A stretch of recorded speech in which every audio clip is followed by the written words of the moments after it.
لله نحمده ونستعينه ونستغفره ونؤمن به ونتوكل عليه ونعوذ بالله من شرور أنفسنا ومن سيئات أعمالنا من يهده الله فلا مضل له ومن يضلله فلا هادي له وأشهد أن لا إله إلا الله وأشهد أن محمدا عبده ورسوله وأرسله بالحق بشيرا ونذيرا وداعيا إلى الله بإذنه وسراجا منيرا أعوذ بالله من الشيطان الرجيم بسم الله الرحمن الرحيم يا أيها الذين آمنوا اتقوا الله حق تقاته ولا تموتن إلا وأنتم مسلمون يا أيها الناس اتقوا ربكم الذي خلقكم من نفس واحدة وخلق منها زوجها وبث منهما رجالا كثيرا ونساء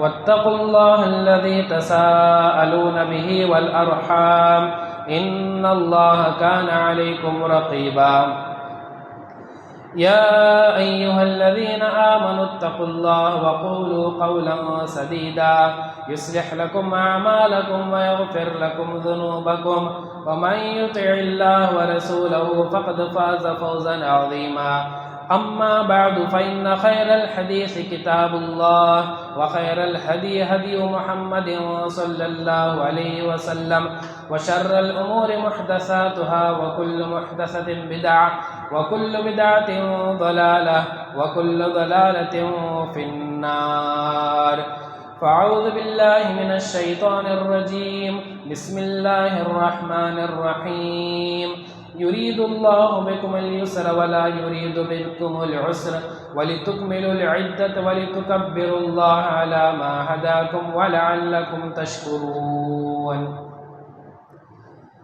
ಸರ್ವ ಸ್ತುತಿ ಸ್ತೋತ್ರಗಳು ಸಕಲ ಲೋಕಗಳ ಸೃಷ್ಟಿಕರ್ತನಾದ ಸರ್ವ ಜಗತ್ತಿನ ನಿಯಂತ್ರಕನಾದ ನಮ್ಮೆಲ್ಲರ ಆರಾಧ್ಯನಾದ ಅಲ್ಲಾಹನಿಗೆ ಮೀಸಲು. ಅಲ್ಲಾಹನ ಅಪಾರ ಅನುಗ್ರಹಗಳಾಗಲಿ, ಅಲ್ಲಾಹನ ಎಲ್ಲ ಸಂದೇಶವಾಹಕರ ಮೇಲೆ, ಪೈಗಂಬರರ ಮೇಲೆ, ಪ್ರವಾದಿಗಳ ಮೇಲೆ, ಸಜ್ಜನ ದಾಸರ ಮೇಲೆ, ವಿಶೇಷವಾಗಿ ಮಾನವ ಕುಲದ ಅಂತಿಮ ಪ್ರವಾದಿ ಮುಹಮ್ಮದುರ್ ರಸೂಲುಲ್ಲಾಹ್ ಸಲ್ಲಲ್ಲಾಹು ಅಲೈಹಿ ವಸಲ್ಲಮರವರ ಮೇಲೆ. ಆತ್ಮೀಯ ಇಸ್ಲಾಮಿ ಸಹೋದರ ಸಹೋದರಿಯರೇ, ರಮದಾನ್ ತಿಂಗಳ ಕೊನೆಯ ಗಳಿಗೆಗಳು, ಅಂತಿಮ ಕ್ಷಣಗಳು ನಮ್ಮಿಂದ ನಡೆಯುತ್ತಿವೆ. ಈ ರಮದಾನ್ ಎಂಬ ಪವಿತ್ರ ತಿಂಗಳಲ್ಲಿ ಬಹಳಷ್ಟು ಸತ್ಕಾರ್ಯಗಳನ್ನು ಖಂಡಿತವಾಗಿಯೂ ನಾವೆಲ್ಲರೂ ಮಾಡಿದ್ದೇವೆ. ಸಾಮರ್ಥ್ಯವಿದ್ದಷ್ಟು ಪವಿತ್ರ ಪಾರಾಯಣ ಮಾಡಿ ಅಲ್ಲಾಹು ನಮಗೆ ದಯಪಾಲಿಸಿರುವಂತಹ ಸಾಮರ್ಥ್ಯಕ್ಕೆ ತಕ್ಕಂತೆ ನಮಾಜ್ಗಳನ್ನು ನಿರ್ವಹಿಸಿ, ಉಪವಾಸ ಎಂಬ ಕಡ್ಡಾಯ ಕ್ರಮವನ್ನು ಆಚರಿಸಿ ಬಹಳಷ್ಟು ಸತ್ಕಾರ್ಯಗಳನ್ನು ನಾವು ಮಾಡಿದ್ದೇವೆ. ಅಲ್ಲಾಹು ನಮ್ಮೆಲ್ಲರ ಈ ಚಿಕ್ಕ ಪುಟ್ಟ ಸತ್ಕಾರ್ಯಗಳನ್ನು ಸ್ವೀಕರಿಸಲಿ. ನಮ್ಮೆಲ್ಲರ ಆತ್ಮಗಳಿಂದ ಆಗಿರುವಂತಹ ಕೆಲವೊಂದು ದೋಷಗಳನ್ನು, ನಮ್ಮ ಪಾಪಗಳನ್ನು ಅಲ್ಲಾಹು ಪರಿಹರಿಸಲಿ. ಅಲ್ಲಾಹು ನಮ್ಮೆಲ್ಲರ ಪಾಪಗಳನ್ನು ಕ್ಷಮಿಸಲಿ. ಸಹೋದರ ಸಹೋದರಿಯರೇ, ರಮದಾನ್ ತಿಂಗಳ ಈ ಕೊನೆಯ ದಿನಗಳಲ್ಲಿ ಅಲ್ಲಾಹನ ಸಂದೇಶವಾಹಕರು, ಅದೇ ರೀತಿ ಸೃಷ್ಟಿಕರ್ತನಾದ ಅಲ್ಲಾಹು ಸಹ ಕೆಲವೊಂದು ಮುಖ್ಯ ಆದೇಶಗಳನ್ನು ನಮಗೆ ಅಲ್ಲಾಹು ನೀಡಿದ್ದಾನೆ. ಅದೇ ರೀತಿ ಪ್ರವಾದಿಯರವರು ಸಹ ನಮಗೆ ಆಜ್ಞೆ ಪಾಲನೆಯನ್ನು ಮಾಡಿದ್ದಾರೆ. ಈ ರಮದಾನ್ ತಿಂಗಳ ಕೊನೆಯ ಅಂತಿಮ ದಿನಗಳಲ್ಲಿ ಸದಕತುಲ್ ಫಿತ್ರ್ ಎಂಬ ಒಂದು ಕಡ್ಡಾಯ ಕ್ರಮ ಅಲ್ಲಾಹನ ಪ್ರವಾದಿಯರು ನಮಗೆ ಹೇಳಿರುವುದು ನಾವೆಲ್ಲರೂ ಮುಂಚಿನ ತರಗತಿಗಳಲ್ಲಿ ಅಥವಾ ಮುಂಚಿನ ದುರೂಸ್ಗಳಲ್ಲಿ ನಾವೆಲ್ಲರೂ ಕೇಳಿದ್ದೇವೆ. ಸದಕತುಲ್ ಫಿತ್ರ್ ಅಥವಾ ಝಕಾತುಲ್ ಫಿತ್ರ್ ಪ್ರತಿಯೊಬ್ಬರಿಗೂ ನೀಡಬೇಕು, ಪ್ರತಿಯೊಬ್ಬ ಮುಸ್ಲಿಮನ ಮೇಲೆ ಇದು ಕಡ್ಡಾಯವಾಗಿದೆ ಎಂದು ಅಲ್ಲಾಹನ ಸಂದೇಶವಾಹಕರು ನಮಗೆ ತಿಳಿಸಿದ್ದಾರೆ. ಪ್ರವಾದಿ ಮುಹಮ್ಮದ್ ಸಲ್ಲಲ್ಲಾಹು ಅಲೈಹಿ ವಸಲ್ಲಂ ಅವರು ಹೇಳಿರುವುದು, ಫರದ ರಸೂಲುಲ್ಲಾಹಿ ಸಲ್ಲಲ್ಲಾಹು ಅಲೈಹಿ ವಸಲ್ಲಂ ಝಕಾತುಲ್ ಫಿತ್ರಿ ತಹರತನ್ ಲಿಸ್ಸಾಯಿಮಿ ಮಿನಲ್ ಲಗ್ವಿ ವರ್ರಫಸಿ ವ ತುಅಮತನ್ ಲಿಲ್ ಮಸಾಕೀನ್. ಪ್ರತಿಯೊಬ್ಬ ಮುಸ್ಲಿಮನಿಗೆ ಅಲ್ಲಾಹನ ಸಂದೇಶವಾಹಕರು ಫಿತ್ರ್ ಝಕಾತನ್ನು ನೀಡುವುದು ಕಡ್ಡಾಯಗೊಳಿಸಿದ್ದಾರೆ ಎಂದು ಅಬ್ದುಲ್ಲಾ ಇಬ್ನು ಉಮರ್ ರದಿಯಲ್ಲಾಹು ಅನ್ಹು, ಅದೇ ರೀತಿ ಅಬೂ ಸಯೀದ್ ಅಲ್ ಖುದರಿ ರದಿಯಲ್ಲಾಹು ಅನ್ಹು, ಅಬ್ದುಲ್ಲಾ ಇಬ್ನ್ ಅಬ್ಬಾಸ್ ರದಿಯಲ್ಲಾಹು ಅನ್ಹುಮಾ, ಈ ಎಲ್ಲ ಸಹಾಬಾಗಳಿಂದ ವರದಿಯಾಗಿರುವಂತಹ ಹದೀಸಿನ ಮೂಲಕ ನಮಗೆ ತಿಳಿದು ಬರುತ್ತದೆ. ಅಲ್ಲಾಹನ ಪ್ರವಾದಿಯರವರು ಪ್ರತಿಯೊಬ್ಬ ಮುಸ್ಲಿಮನಿಗೆ ಝಕಾತುಲ್ ಫಿತ್ರ್ ಝಕಾತನ್ನು ನೀಡುವುದನ್ನು ಅಲ್ಲಾಹನ ಪ್ರವಾದಿಯರವರು ಕಡ್ಡಾಯಗೊಳಿಸಿದ್ದಾರೆ. ಈ ಫಿತ್ರ್ ಝಕಾತ್ ಅಲ್ಲಾಹನ ಸಂದೇಶವಾಹಕರು ಏಕೆ ಕಡ್ಡಾಯಗೊಳಿಸಿದ್ದಾರೆ, ಇದರ ಹಿಂದೆ ಇರುವಂತಹ ಯುಕ್ತಿ ಹಿಕ್ಮತ್ ಏನು? ಹದೀಸಿನಲ್ಲಿ ಬಹಳ ಸ್ಪಷ್ಟವಾದಂತಹ ಪದಗಳು ಬಂದಿವೆ. ತೊಹರತನ್ ಲಿಸ್ಸಾಯಿಮಿ ಮಿನಲ್ ಲಗ್ವಿ ವರ್ರಫಸ್. ಒಬ್ಬ ಉಪವಾಸಿಗನಿಂದ ಅವನ ಉಪವಾಸದ ಸಂದರ್ಭದಲ್ಲಿ ಅವನಿಂದ ಆಗುವಂತಹ ಕೆಲವೊಂದು ವ್ಯರ್ಥ ಕಾರ್ಯಗಳು, ಅನಗತ್ಯ ಮಾತುಗಳು, ಅದೇ ರೀತಿ ಕೆಲವೊಂದು ಅಶ್ಲೀಲ ಕಾರ್ಯಗಳಿಂದ ಅವನ ಉಪವಾಸದಲ್ಲಿ ಕೆಲವೊಂದು ದೋಷಗಳು, ಕೆಲವೊಂದು ಕೊರತೆಗಳು ಉಂಟಾಗಿರುವುದರಿಂದ ಆ ದೋಷಗಳನ್ನು, ಆ ಅಶ್ಲೀಲ ಮಾತುಗಳನ್ನು ಸಂಪೂರ್ಣವಾಗಿ ಪರಿಶುದ್ಧಗೊಳಿಸಲಿಕ್ಕಾಗಿ ಅಲ್ಲಾಹನ ಸಂದೇಶವಾಹಕರು ಈ ಫಿತ್ರ್ ಝಕಾತನ್ನು ಕಡ್ಡಾಯಗೊಳಿಸಿದ್ದಾರೆ ಎಂದು ಹದೀಸಿನ ಮೂಲಕ ನಮಗೆ ತಿಳಿದು ಬರುತ್ತದೆ. ಇದರ ಇನ್ನೊಂದು ಮುಖ್ಯ ಉದ್ದೇಶವೇನೆಂದರೆ, ಫಿತ್ರ್ ಝಕಾತ್ ಕಡ್ಡಾಯವಾಗುವುದು ತ್ವಾಮತನ್ ಲಿಲ್ ಮಸಾಕಿ, ಸಮಾಜದಲ್ಲಿರುವಂತಹ ಕೆಲವೊಬ್ಬ ನಿರ್ಗತಿಕರು, ಕೆಲವೊಬ್ಬ ಬಡವರು, ಅವರೂ ಸಹ ಸಮಾಜದ ಶ್ರೀಮಂತರಂತೆ, ಸಮಾಜದ ಸಾಮರ್ಥ್ಯ ಉಳ್ಳ ಜನರಂತೆ ಈದುಲ್ ಫಿತ್ರನ ದಿನದಂದು ಅವರೂ ಸಹ ಆ ಸಂತೋಷವನ್ನು ಸಂಭ್ರಮಿಸಬೇಕು ಎಂಬ ಕಾರಣಕ್ಕಾಗಿ ಅಲ್ಲಾಹನ ಸಂದೇಶವಾಹಕರು ಈ ಫಿತ್ರ್ ಝಕಾತನ್ನು ಕಡ್ಡಾಯಗೊಳಿಸಿದ್ದಾರೆ. ಫಿತ್ರ್ ಝಕಾತ್ ಇದರ ವಿಧಿ ಏನು? ಫಿತ್ರ್ ಝಕಾತ್ ಇದು ಪ್ರತಿಯೊಬ್ಬ ಮುಸ್ಲಿಮನ ಮೇಲೆ ಕಡ್ಡಾಯವಾಗಿದೆ. ಸ್ತ್ರೀ ಆಗಿರಲಿ, ಪುರುಷರಾಗಿರಲಿ, ಚಿಕ್ಕ ಮಕ್ಕಳಾಗಲಿ, ದೊಡ್ಡವರಾಗಲಿ, ಪ್ರತಿಯೊಬ್ಬರ ಮೇಲೆ ಇದು ಕಡ್ಡಾಯವಾಗಿದೆ. ಕಡ್ಡಾಯವೆಂದರೆ ಪ್ರವಾದಿಯರವರು ಬಳಸಿರುವಂತಹ ಪದ ಫರದ ರಸೂಲುಲ್ಲಾಹಿ ಸಲ್ಲಲ್ಲಾಹು ಅಲೈಹಿ ವಸಲ್ಲಂ. ಫರಜ ಅಂದರೆ ಅದು ಕಡ್ಡಾಯವಾಗಿದೆ. ಆ ಕಾರ್ಯವನ್ನು ಬಿಟ್ಟರೆ ಆ ವ್ಯಕ್ತಿ ಪಾಪ ಕೃತ್ಯವೆಸಗುವವನಾಗುತ್ತಾನೆ, ಅವನಿಂದ ದುಷ್ಕರ್ಮವಾಗುತ್ತದೆ, ಅವನಿಂದ ಪಾಪವಾಗುತ್ತದೆ ಎಂಬುದು ಇದರ ಅರ್ಥವಾಗಿದೆ. ಇದು ಪ್ರತಿಯೊಬ್ಬ ಮುಸ್ಲಿಮಿನ ಮೇಲೆ ಕಡ್ಡಾಯವಾಗಿದೆ. ಎಲ್ಲಿವರೆಗೆಂದರೆ ರಮಜಾನ್ ತಿಂಗಳ ಕೊನೆಯ ದಿನದಂದು, ಶವ್ವಾಲಿನ ಚಂದ್ರ ಕಾಣುವಂತಹ ಅದರ ಮುಂಚಿತವಾದಂಥ ದಿನದ ಮಗರಿಬ್ ಅಜಾನಿನ ಮುಂಚಿತವಾಗಿ ಒಂದು ಚಿಕ್ಕ ಮಗು ಹುಟ್ಟುತ್ತದೆ ಎಂದಾದರೆ ಆ ಚಿಕ್ಕ ಮಗುವಿಗೂ ಸಹ ಈ ಫಿತ್ರ್ ಝಕಾತ್ ಕಡ್ಡಾಯವಾಗುತ್ತದೆ ಎಂಬುದು ಅಹ್ಲು ಸುನ್ನತಿ ವಲ್ ಜಮಾ ವಿದ್ವಾಂಸರ ಅಧಿಕೃತವಾದಂತಹ ಒಂದು ಅಭಿಪ್ರಾಯವಾಗಿದೆ. ಉಸ್ಮಾನ್ ಇಬ್ನ್ ಅಫ್ಫಾನ್ ರದಿಯಲ್ಲಾಹು ಅನ್ಹು ಗರ್ಭದಲ್ಲಿರುವಂತಹ ಶಿಶುವಿಗೂ ಸಹ, ಗರ್ಭದಲ್ಲಿರುವಂತಹ ಮಗುವಿಗೂ ಸಹ ಉಸ್ಮಾನ್ ಇಬ್ನ್ ಅಫ್ಫಾನ್ ರದಿಯಲ್ಲಾಹು ಅನ್ಹು ಆ ಮಗುವಿನಿಂದಲೂ ಸಹ ಫಿತ್ರ್ ಝಕಾತನ್ನು ನೀಡುತ್ತಿದ್ದರು ಎಂಬುದು ಹದೀಸಿನ ಮೂಲಕ ನಮಗೆ ತಿಳಿದು ಬರುತ್ತದೆ. ಅಂದರೆ ಗರ್ಭದಲ್ಲಿರುವಂತಹ ಮಗುವಿಗೂ ಸಹ ಫಿತ್ರ್ ಝಕಾತ್ ನೀಡುವುದು ಇದು ಖುಲಫಾರ್ ರಾಶಿದೀನ್ ರವರ ಇದು ಒಂದು ಸುನ್ನತ್ ಆಗಿದೆ ಎಂಬುದು ನಮಗೆ ಈ ಒಂದು ಹದೀಸಿನ ಮೂಲಕ ತಿಳಿದು ಬರುತ್ತದೆ. ಅಂದರೆ ಗರ್ಭದಲ್ಲಿರುವಂತಹ ಮಗುವಿಗೆ ಫಿತ್ರ್ ಝಕಾತ್ ನೀಡುವುದು ಕಡ್ಡಾಯವಲ್ಲ, ಬದಲಾಗಿ ಆ ಗರ್ಭದಲ್ಲಿರುವಂತಹ ಮಗುವಿಗೆ ಫಿತ್ರ್ ಝಕಾತ್ ನೀಡಿದರೆ ಇದು ಖುಲಫಾರ್ ರಾಶಿದೀನ್ ರವರ ಸುನ್ನತ್ತಾಗಿದೆ, ಅದೊಂದು ಉತ್ತಮ ಮುಸ್ತಹಬ್ ಕಾರ್ಯವಾಗಿದೆ ಎಂಬುದು ಉಲಮಾಗಳು ಈ ವಿಷಯದ ಕುರಿತು ಈ ರೀತಿಯಾದಂತಹ ಅಭಿಪ್ರಾಯವನ್ನು ತಾಳುತ್ತಾರೆ. ಸಹೋದರರೇ, ಗಂಡಸರಾಗಲಿ, ಹೆಂಗಸರಾಗಲಿ, ಕಿರಿಯರಾಗಲಿ, ಹಿರಿಯರಾಗಲಿ, ಅದೇ ರೀತಿ ನಮ್ಮ ಒಬ್ಬ ವ್ಯಕ್ತಿಯ ಕೈ ಕೆಳಗೆ ಕೆಲಸ ಮಾಡುವಂತಹ ಆಳುಗಳಾಗಲಿ, ನೌಕರರಾಗಲಿ, ಅಥವಾ ಕೆಲವೊಬ್ಬ ಅನಾಥ ಮಕ್ಕಳಾಗಲಿ, ದತ್ತು ಪಡೆದಿರುವಂತಹ ಮಕ್ಕಳಾಗಲಿ, ಪ್ರತಿಯೊಬ್ಬರ ಮೇಲೆ ಯಾವ ವ್ಯಕ್ತಿ ಆ ಮಕ್ಕಳ ಪಾಲನೆ ಪೋಷಣೆ ಜವಾಬ್ದಾರಿಯನ್ನು ವಹಿಸುತ್ತಾನೆ, ಆ ಜವಾಬ್ದಾರಿ ವಹಿಸಿರುವಂತಹ ವ್ಯಕ್ತಿಯ ಮೇಲೆ ಫಿತ್ರ್ ಝಕಾತನ್ನು ನೀಡುವುದು, ಫಿತ್ರ್ ಝಕಾತನ್ನು ತೆಗೆಯುವುದು ಕಡ್ಡಾಯವಾಗಿದೆ ಎಂದು ಹದೀಸಿನ ಮೂಲಕ, ಅದೇ ರೀತಿ ಸಹಾಬಗಳ ಒಂದು ಕಾರ್ಯಗಳ ಮೂಲಕ ನಮಗೆ ತಿಳಿದು ಬರುತ್ತದೆ. ಖಂಡಿತವಾಗಿಯೂ ನಮ್ಮ ನೌಕರರಾಗಲಿ, ನಮ್ಮ ಮನೆಯಲ್ಲಿ ನಮ್ಮ ಪೋಷಣೆಯಲ್ಲಿ ಸಾಕುತ್ತಿರುವಂತಹ, ನಮ್ಮ ಪೋಷಣೆಯಲ್ಲಿ ಬೆಳೆಯುತ್ತಿರುವಂತಹ ನಮ್ಮ ತಂಗಿಯರಾಗಲಿ ಅಥವಾ ಇನ್ನಿತರೆ ಯಾವುದೇ ವ್ಯಕ್ತಿಗಳಾಗಲಿ, ಆ ಎಲ್ಲ ಸದಸ್ಯರುಗಳಿಗೆ, ಆ ಎಲ್ಲ ವ್ಯಕ್ತಿಗಳಿಗೆ ನಾವು ಫಿತ್ರ್ ಝಕಾತನ್ನು ತೆಗೆಯುವುದು, ಫಿತ್ರ್ ಝಕಾತನ್ನು ನೀಡುವುದು ಕಡ್ಡಾಯವಾಗಿದೆ. ಒಂದು ವೇಳೆ ಯಾರಾದರೂ ಈ ಫಿತ್ರ್ ಝಕಾತ್ ನೀಡುವುದರಲ್ಲಿ ಯಾರಾದರೂ ತಪ್ಪು ಮಾಡಿದರೆ ಅಥವಾ ಫಿತ್ರ್ ಝಕಾತ್ ನೀಡದೇ ಇದ್ದರೆ ಅವರಿಂದ ತಪ್ಪು ಕಾರ್ಯ ಆಗುತ್ತದೆ, ಅವರಿಂದ ಪಾಪಕೃತ್ಯವಾಗುತ್ತದೆ ಎಂಬುದು ಇಸ್ಲಾಮಿನ ಒಂದು ನಿಯಮವಾಗಿದೆ. ಸಹೋದರನೇ, ಯಾವ ವ್ಯಕ್ತಿ ಅವನ ಬಳಿ ಒಂದು ಹೊತ್ತಿನ ಊಟ ಅವನ ಬಳಿ ಇರುವುದಿಲ್ಲವೋ, ಅಂದರೆ ಒಂದು ಹೊತ್ತಿನ ಊಟ ಮಾತ್ರವಿದ್ದು ಇನ್ನೊಂದು ಹೊತ್ತಿಗೆ ಊಟ ಮಾಡುವಂಥ ಸಾಮರ್ಥ್ಯ ಆ ವ್ಯಕ್ತಿಯ ಬಳಿ ಇಲ್ಲ, ಆ ವ್ಯಕ್ತಿ ಫಿತ್ರ್ ಝಕಾತ್ ನೀಡುವುದು ಆ ವ್ಯಕ್ತಿಯ ಮೇಲೆ ಕಡ್ಡಾಯವಲ್ಲ. ಲಾ ಯುಕಲ್ಲಿಫುಲ್ಲಾಹು ನಫ್ಸನ್ ಇಲ್ಲಾ ವುಸ್ಅಹಾ. ಅಲ್ಲಾಹು ಸಾಮರ್ಥ್ಯ ಯಾವ ವ್ಯಕ್ತಿಗೆ ಎಷ್ಟು ಸಾಮರ್ಥ್ಯವಿದೆಯೋ ಅಷ್ಟೇ ಆ ವ್ಯಕ್ತಿಯ ಮೇಲೆ ಅಲ್ಲಾಹು ಇಸ್ಲಾಮಿನ ನಿಯಮಗಳನ್ನು ಹೊರಿಸುತ್ತಾನೆ ಎಂಬುದು ಇದು ಕುರಾನಿನ ಆದೇಶವಾಗಿದೆ. ಈ ಫಿತ್ರ್ ಜಕಾತ್ ನೀಡುವಂತಹ ಸಮಯವೇನು? ಈ ಫಿತ್ರ್ ಜಕಾತ್ ನೀಡುವಂತಹ ಅತಿ ಉತ್ತಮವಾದಂತಹ ಸಮಯ ಶವ್ವಾಲಿನ ಚಂದ್ರ ಕಂಡು ಈದುಲ್ ಫಿತ್ರನ ನಮಾಜ್ಗೆ ಈದ್ಗಾ ಹೋಗುವ ಮುನ್ನ ಫಿತ್ರ್ ಜಕಾತನ್ನು ನೀಡುವುದು ಇದು ಪ್ರವಾದಿ ಮುಹಮ್ಮದ್ ಸಲ್ಲಲ್ಲಾಹು ಅಲೈಹಿ ವಸಲ್ಲಮರವರ ಸುನ್ನತ್ತಾಗಿದೆ. ಪ್ರವಾದಿಯರವರು ಈದುಲ್ ಫಿತ್ರಿಗೆ ಹೋಗುವ ಮುನ್ನ ಅಲ್ಲಾಹನ ಪ್ರವಾದಿಯರವರು ಫಿತ್ರ್ ಜಕಾತನ್ನು ಕಡ್ಡಾಯವಾಗಿ ತಮ್ಮ ಸಮಾಜದ ನಿರ್ಗತಿಕರಿಗೆ, ಬಡವರಿಗೆ ಕೊಡುತ್ತಿದ್ದರು. ಒಂದು ವೇಳೆ ಯಾರಾದರೂ ಈದ್ ನಮಾಜಿನ ನಂತರ ಯಾರಾದರೂ ಈ ಫಿತ್ರ್ ಜಕಾತನ್ನು ನೀಡಿದರೆ ಹದೀಸಿನಲ್ಲಿ ಬಹಳ ಸ್ಪಷ್ಟವಾದಂತಹ, ಬಹಳ ವಿವರವಾದಂತಹ ಪದಗಳು ಬಂದಿವೆ. ಆ ವ್ಯಕ್ತಿಯ ಅದು ಫಿತ್ರ್ ಜಕಾತ್ ಅದು ಅಲ್ಲಾಹನ ಬಳಿ ಸ್ವೀಕಾರವಾಗುವುದಿಲ್ಲ, ಬದಲಾಗಿ ಅದೊಂದು ಸಾಮಾನ್ಯವಾದಂತಹ ದಾನವಾಗುತ್ತದೆ ಎಂದು ಅಲ್ಲಾಹನ ಸಂದೇಶವಾಹಕರು ಹದೀಸಿನಲ್ಲಿ ನಮಗೆ ತಿಳಿಸಿದ್ದಾರೆ. ಆದ ಕಾರಣದಿಂದಾಗಿ ನಮ್ಮಲ್ಲಿ ಪ್ರತಿಯೊಬ್ಬ ವ್ಯಕ್ತಿ ಶವ್ವಾಲಿನ ಚಂದ್ರನನ್ನು ಕಂಡ ನಂತರ ಈದ್ ನಮಾಜ್ಗೆ ಈದ್ಗಾ ಹೋಗುವ ಮುನ್ನ ನಾವು ಈ ಫಿತ್ರ್ ಜಕಾತನ್ನು ಕಡ್ಡಾಯವಾಗಿ ನಾವು ನೀಡಬೇಕಾಗಿದೆ.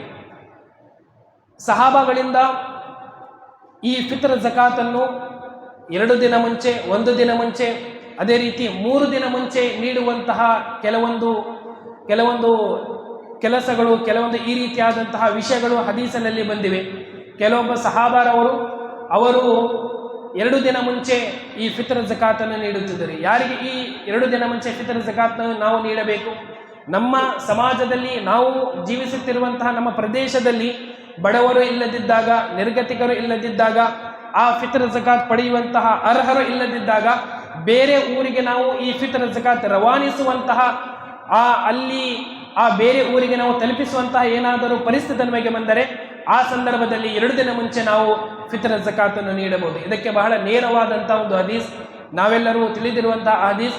ಅಬೂ ಹುರೈರಾ ರದಿಯಲ್ಲಾಹು ಅನ್ಹುರವರಿಗೆ ಅಲ್ಲಾಹನ ಸಂದೇಶವಾಹಕರು ಜಕಾತಲ್ ಫಿತ್ರನ ರಕ್ಷಣೆಗಾಗಿ ಮಸ್ಜಿದುನ್ ನಬವಿಯಲ್ಲಿ ಆ ಅಬೂ ಹುರೈರಾ ರದಿಯಲ್ಲಾಹು ಅನ್ಹುವರಿಗೆ ನೇಮಿಸಿರುತ್ತಾರೆ.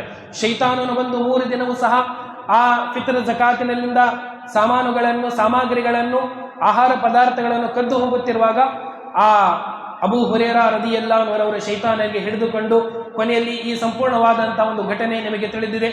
ಪ್ರವಾದಿಯರವರು ಕೊನೆಗೆ ಹೇಳುತ್ತಾರೆ, ಸದಕಕ ವಹು ಕದೂಬ್, ಅವನು ಬಹಳ ಸುಳ್ಳು ಹೇಳುವಂತಹ ಆ ವ್ಯಕ್ತಿಯಾಗಿದ್ದಾನೆ.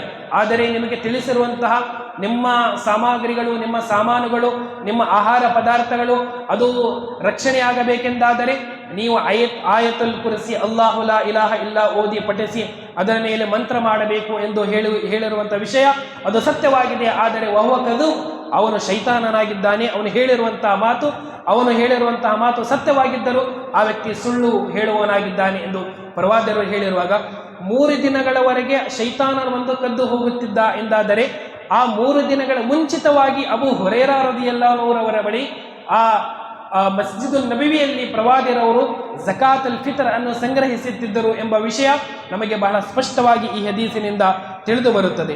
ಸಹೋದರರೇ, 3 ದಿನ ಮುಂಚಿತವಾಗಿ ಒಂದು ಸಂಸ್ಥೆ ಅಥವಾ ಯಾವುದೇ ಒಂದು ಆಡಳಿತ ವ್ಯವಸ್ಥೆ, ಮಸೀದಿಯಲ್ಲಿ ಯಾವುದೇ ಒಂದು ಇಸ್ಲಾಮಿಕ್ ಸೆಂಟರಿನಲ್ಲಿ ಜನರಿಂದ, ತಮ್ಮ ಸಮಾಜದ ಜನರಿಂದ ಹಣವನ್ನು ಸಂಗ್ರಹಿಸಿ ಆ ಹಣದಿಂದ ಅಥವಾ ಅವರ ಆಹಾರ ಪದಾರ್ಥಗಳನ್ನು ಒಂದು ಜಾಗದಲ್ಲಿ ಒಟ್ಟುಗೂಡಿಸಿ ಅಲ್ಲಿಂದ ಇತರರಿಗೆ ವಿತರಿಸುವಂಥ ಒಂದು ಕಾರ್ಯವನ್ನು ಮಾಡುತ್ತಿದ್ದಾರೆ ಎಂದಾದಾಗ ನಾವು ಈ ಫಿತ್ರ್ ಜಕಾತನ್ನು 3 ದಿನ ಮುಂಚಿತವಾಗಿ ಸಂಗ್ರಹಿಸುವುದು ಅದು ಇಸ್ಲಾಮಿಗೆ ತಪ್ಪಲ್ಲ, ಅದು ಪ್ರವಾದಿಯವರ ಶರೀಯತಿಗೆ ತಪ್ಪು ಆಗುವುದಿಲ್ಲ ಎಂಬುದು ಈ ಹದೀಸಿನ ನಮಗೆ ತಿಳಿದು ಬರುತ್ತದೆ. ಸಹೋದರರೇ, ಈ ಫಿತ್ರ್ ಜಕಾತ್ ನಾವು ಎಲ್ಲಿ ಕೊಡಬೇಕು? ನಾವು ಯಾವ ಊರಿನಲ್ಲಿ, ಯಾವ ಪ್ರದೇಶದಲ್ಲಿ ನಾವು ಇರುತ್ತೇವೆಯೋ ನಾವು ಜೀವಿಸುತ್ತಿರುವಂತಹ ಸಮಾಜದಲ್ಲಿಯ ನಿರ್ಗತಿಕರಿಗೆ, ಬಡವರಿಗೆ ನಾವು ಈ ಫಿತ್ರ್ ಜಕಾತನ್ನು ನೀಡುವುದು ಇದು ಉತ್ತಮವಾದಂತಹ ಕಾರ್ಯವಾಗಿದೆ. ಒಂದು ವೇಳೆ ನಮ್ಮ ಸಮಾಜದಲ್ಲಿ, ನಾವು ಜೀವಿಸುತ್ತಿರುವಂತಹ ಊರಿನಲ್ಲಿ, ನಮ್ಮ ಅಕ್ಕಪಕ್ಕದ ಪ್ರದೇಶದಲ್ಲಿ ಬಡವರು ಇಲ್ಲದಿದ್ದಾಗ, ನಿರ್ಗತಿಕರು ಇಲ್ಲದಿದ್ದಾಗ ನಾವು ಬೇರೆ ಪರ ಊರಿಗೆ ಈ ಫಿತ್ರ್ ಜಕಾತನ್ನು ವರ್ಗಾವಣೆ ಮಾಡಬಹುದು ಎಂಬುದು ಸಹ ಇಸ್ಲಾಮಿನ ಒಂದು ನಿಯಮವಾಗಿದೆ. ಅಥವಾ ಯಾವುದೇ ಒಂದು ಪ್ರದೇಶದಲ್ಲಿ ಯಾವುದೇ ಒಂದು ಭೂಕಂಪ ಬಂದು ಅಥವಾ ಯಾವುದೇ ಒಂದು ಅನಾಹುತವಾಗಿ ಅಲ್ಲಿಯ ಜನರು ಬಹಳ ಕಷ್ಟದಲ್ಲಿದ್ದಾರೆ, ಬಹಳ ಸಂಕಷ್ಟದಲ್ಲಿದ್ದಾರೆ, ಅವರಿಗೆ ತಿನ್ನಲಿಕ್ಕೆ ಆಹಾರವಿಲ್ಲ, ಮತ್ತು ಅದೇ ರೀತಿ ಈದ್ ಉಲ್ ಫಿತ್ರ್ ದಿನ ಸಂತೋಷವನ್ನು ಸಂಭ್ರಮಿಸುವಂತಹ ಯಾವುದೇ ರೀತಿಯ ಅವರಿಗೆ ಸಾಮರ್ಥ್ಯವಿಲ್ಲ ಎಂದಾದಾಗ ಆ ಪರ ಊರಿಗೆ ಈ ಫಿತ್ರ್ ಝಕಾತನ್ನು ವರ್ಗಾವಣೆ ಮಾಡುವುದು, ಅಲ್ಲಿಯೇ ಜನರಿಗೆ ವಿತರಿಸುವುದು ಇದು ಉತ್ತಮವಾಗಿದೆ ಎಂಬುದು ಶರೀಯತ್ತಿನ ನಿಯಮವಾಗಿದೆ. ಸಹೋದರರೇ, ಈ ಫಿತ್ರ್ ಝಕಾತಿನ ಕುರಿತು ಈ ಕೆಲವೊಂದು ನಿಯಮಗಳು ನಾವೆಲ್ಲರೂ ಗಮನದಲ್ಲಿಟ್ಟುಕೊಂಡು ಈ ಫಿತ್ರ್ ಝಕಾತಿನ ಕುರಿತು ಪ್ರವಾದಿಗಳು ಹೇಳಿರುವಂತಹ ಆದೇಶಗಳನ್ನು ಒಂದಿಷ್ಟು ಚಾಚು ತಪ್ಪದೆ ನಾವು ಪಾಲಿಸುವುದು ನಮ್ಮ ಮೇಲೆ ಕಡ್ಡಾಯವಾಗಿದೆ. ಇನ್ನೊಂದು, ಈ ಫಿತ್ರ್ ಝಕಾತಿನ ಕುರಿತು ಒಂದು ಮುಖ್ಯ ವಿಷಯ, ಈ ವಿಷಯದಲ್ಲಿ ವಿದ್ವಾಂಸರಿಗೆ, ದೊಡ್ಡ ದೊಡ್ಡ ವಿದ್ವಾಂಸರಿಗೆ ಭಿನ್ನಾಭಿಪ್ರಾಯವಿದೆ. ಈ ಫಿತ್ರ್ ಝಕಾತನ್ನು ನಾವೇನಾದರೂ ಆಹಾರ ಪದಾರ್ಥಗಳ ಹೊರತಾಗಿ ಹಣದ ರೂಪದಲ್ಲಿ, ನಗದು ಹಣದ ರೀತಿಯಲ್ಲಿ ಏನಾದರೂ ಫಿತ್ರ್ ಝಕಾತ್ ನೀಡಬಹುದೇ ಎಂಬುದು ಈ ಫಿತ್ರ್ ಝಕಾತನ ಕುರಿತು ಸದ್ಯಕಾಲದಲ್ಲಿ ಆಗುತ್ತಿರುವಂತಹ ಒಂದು ದೊಡ್ಡ ಒಂದು ವಿಷಯವೂ ಸಹವಾಗಿದೆ. ಪ್ರವಾದಿರವರ ಹದೀಸಿನಲ್ಲಿ ಬಹಳ ಸ್ಪಷ್ಟವಾದಂತಹ ಪದಗಳು ಬಂದಿವೆ. ಅಬೂ ಸঈದ್ ಅಲ್ ಖುದರಿ ರದಿಯಲ್ಲಾಹು ಅನ್ಹು ಅವರು ಈ ಹದೀಸಿನ ವರದಿಗಾರರು. ಅವರು ಹೇಳುತ್ತಾರೆ, قال كنا نخرج في عهد رسول الله صلى الله عليه وسلم يوم الفطر صاع من طعام وقال أبو سعيد وكان طعامنا الشعير والزبيب والعقط والتمر. ಅಬೂ ಸঈದ್ ಅಲ್ ಖುದರಿ ರದಿಯಲ್ಲಾಹು ಅನ್ಹು ಅವರು ಹೇಳುವುದು, ಪ್ರವಾದಿರವರ ಕಾಲದಲ್ಲಿ ನಾವು ಒಂದು ಸಾ ಈ ಫಿತ್ರ್ ಝಕಾತನ್ನು ನಾವು ತೆಗೆಯುತ್ತಿದ್ದೆವು. ಒಂದು ಸಾ ಫಿತ್ರ್ ಝಕಾತನ್ನು ನಾವು ನೀಡುತ್ತಿದ್ದೆವು. ಒಂದು ಸಾ ಅಂದರೆ ಇದಕ್ಕೂ ಸಹ ಬಹಳಷ್ಟು ವಿದ್ವಾಂಸರಲ್ಲಿ ಬಹಳಷ್ಟು ಭಿನ್ನಾಭಿಪ್ರಾಯಗಳಿವೆ. ಕೆಲವೊಬ್ಬರು 2 ಅಂದರೆ 2.5 ಕಿಲೋ, ಕೆಲವೊಬ್ಬರು 3 ಕಿಲೋ, ಇನ್ನೊಬ್ಬರು ಇದಕ್ಕೆ ಕಡಿಮೆ. ಈ ರೀತಿಯಾಗಿ ವಿದ್ವಾಂಸರ ಬೇರೆ ಬೇರೆ ವಿವಿಧ ರೀತಿಯಾದಂಥ ಅಭಿಪ್ರಾಯಗಳಿದ್ದು, ಸರಿಯಾದಂತಹ ಅಭಿಪ್ರಾಯಕ್ಕೆ ಶೇಖ್ ಅಬ್ದುಲ್ ಅಜೀಜ್ ಇಬ್ನ್ ಬಾಜ್ ರಹಮತುಲ್ಲಾಹಿ ಅಲೈಹಿರವರ ಬಹಳ ನೇರವಾದಂತಹ, ಬಹಳ ಗಟ್ಟಿಯಾದಂತಹ ಒಂದು ಅಭಿಪ್ರಾಯವೇನೆಂದರೆ, ಒಬ್ಬ ವ್ಯಕ್ತಿ ತಾನು ತಿನ್ನುತ್ತಿರುವಂತಹ ಆಹಾರ ಪದಾರ್ಥದಲ್ಲಿ 3 kg ಆಹಾರ ಪದಾರ್ಥವನ್ನು ಅವನು ತೆಗೆದರೆ ಅದು 1 ಸಾಗೆ ಸಮವಾಗುತ್ತದೆ ಎಂಬುದು ಬಿನ್ ಬಾಜ್ ರಹಮತುಲ್ಲಾಹಿ ಅಲೈಹಿರವರ ಒಂದು ಅಭಿಪ್ರಾಯವಾಗಿದೆ. ಈ ಅಭಿಪ್ರಾಯದ ಪ್ರಕಾರ ನಾವು ಜೋಳ ತಿನ್ನಲಿ, ರಾಗಿ ಆಗಲಿ, ಗೋಧಿ ಆಗಲಿ, ಅಕ್ಕಿ ಆಗಲಿ, ನಾವು ಅತಿ ಹೆಚ್ಚು ಬಳಸುವಂತಹ ಆಹಾರ ಪದಾರ್ಥದಲ್ಲಿ 3 kg ನಾವು ಈ ಆಹಾರ ಪದಾರ್ಥವನ್ನು ತೆಗೆದರೆ ಅದು 1 ಸಾಗೆ ಸಮವಾಗುತ್ತದೆ. ಏಕೆಂದರೆ ಸಾ ಎಂಬುದು ಪ್ರವಾದಿರವರ ಕಾಲದಲ್ಲಿ ಅಳತೆ ಮಾಡುವಂತಹ ಅದೊಂದು ಅಳತೆಯಾಗಿತ್ತು. ಅದಕ್ಕೆ ನಾವು ತೂಕಕ್ಕೆ ಬದಲಾಯಿಸಿದರೆ ಆ ಸಾನಲ್ಲಿ ನಾವು ಖರ್ಜೂರವನ್ನು ತೂಕ ಮಾಡಿದರೆ ಅದು ತೂಕದಲ್ಲಿ ಕಡಿಮೆ ಆಗಬಹುದು.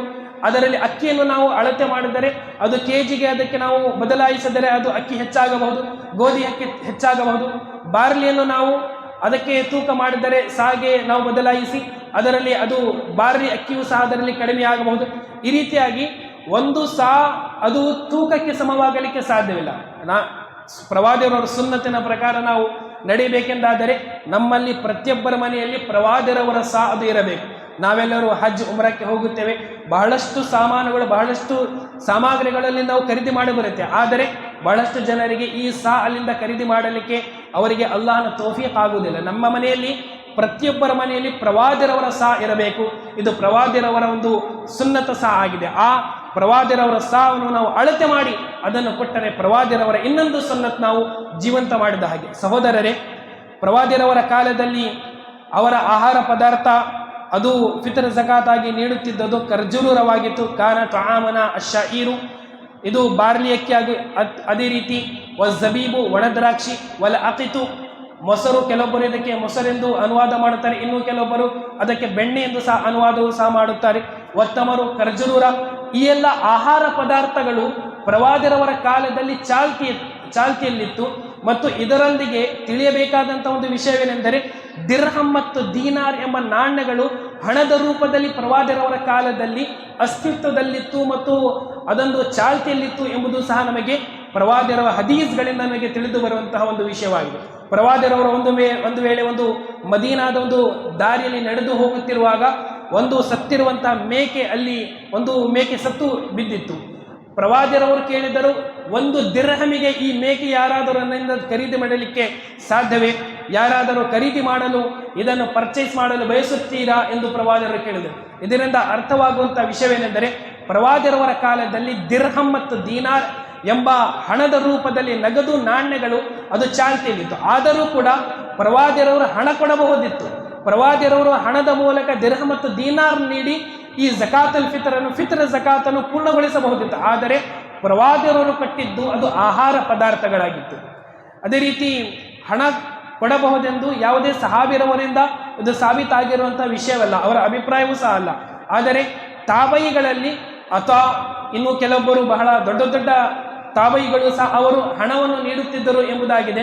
ಇದೊಂದು ಬೇರೆ ವಿಷಯ. ಆದರೆ ಪ್ರವಾದಿಯರವರ ನೇರ ಸುನ್ನತನ್ನು ನಾವು ಪಾಲಿಸಬೇಕೆಂದಾದರೆ ಪ್ರವಾದಿಯರವರ ಸುನ್ನತ್ ಅದು ಬಹಳ ಸ್ಪಷ್ಟವಾಗಿ ಹದೀಸಿನಲ್ಲಿ ವಿವರಿಸಲಾಗಿದೆ.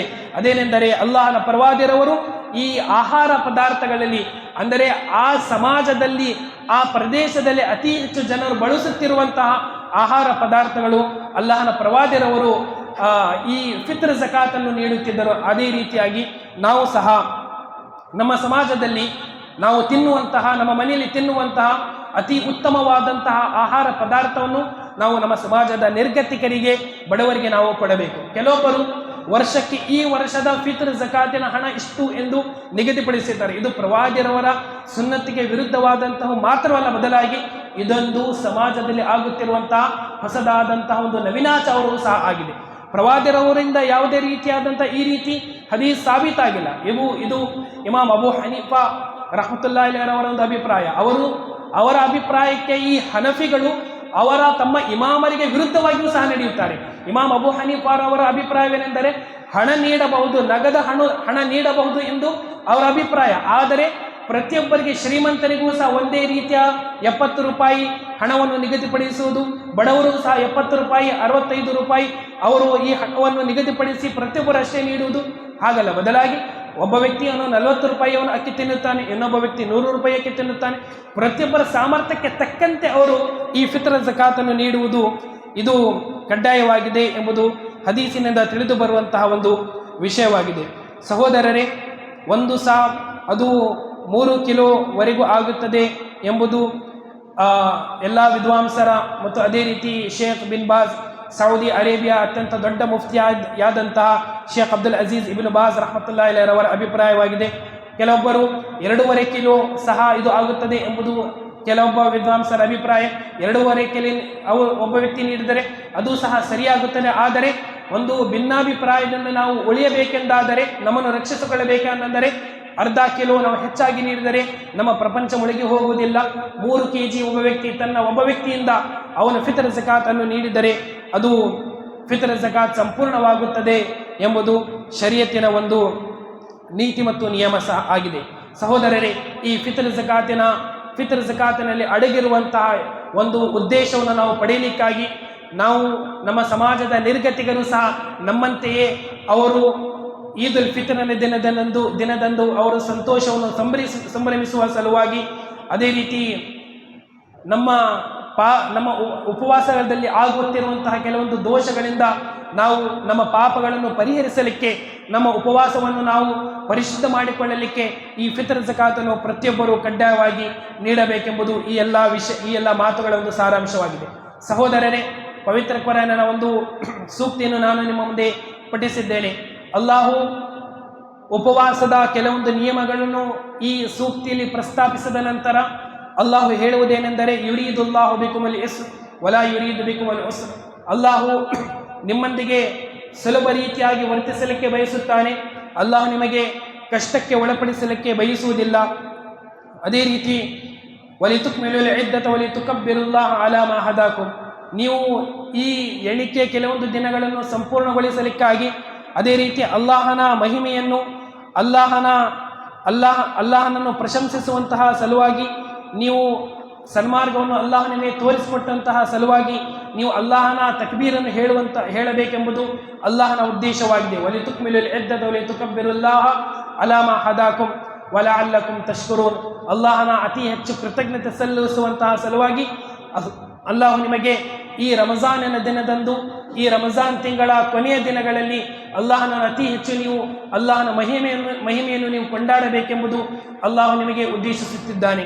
ಸಹೋದರರೇ, ಈ ರಮಜಾನ್ ಕೊನೆಯಾಗುವಂತಹ ಒಂದು ಸಂದರ್ಭ ಅದು ಈದ್ ಉಲ್ ಫಿತ್ರ್ನೊಂದಿಗಾಗಿ ಆಗಿದೆ.